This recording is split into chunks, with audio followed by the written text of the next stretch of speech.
لیکن ہمارے اسلاف حضرت امام اعظم ابو حنیفہ علیہ الرحمہ کا ایک واقعہ ہے، وہ میں آپ کو شیئر کرنا چاہتا ہوں۔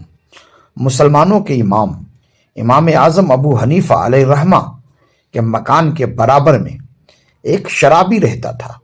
رات کے وقت جب امام اعظم ابو حنیفہ علیہ الرحمہ محو عبادت ہوتے تو یہ شرابی شراب کے نشے میں دھت اپنے مکان میں آتا اور مچھلی پکاتا اور کھاتا، خوب شور مچاتا۔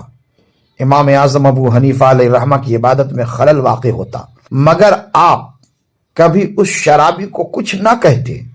یہ شور شرابہ روزانہ کا معمول تھا۔ ایک رات امام اعظم ابو حنیفہ علیہ الرحمہ نے اس کے شور کی آواز نہ سنی۔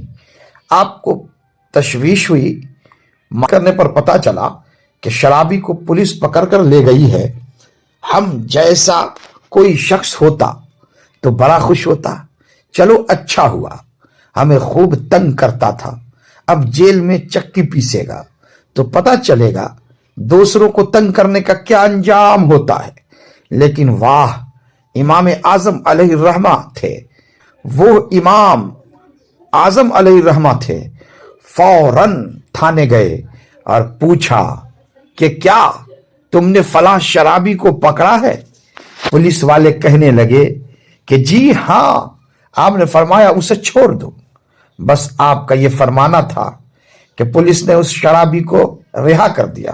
شرابی کو جب یہ پتہ بتایا گیا کہ تجھے وقت کے امام نے چھڑوایا ہے تو وہ بہت حیران ہوا اور نہایت شرمندگی کے عالم میں امام اعظم علیہ الرحمہ کی خدمت میں حاضر ہو کر عرض کرنے لگا، حضور حضور حضور، میرے شور و شرابے سے آپ کو تکلیف نہیں ہوتی تھی؟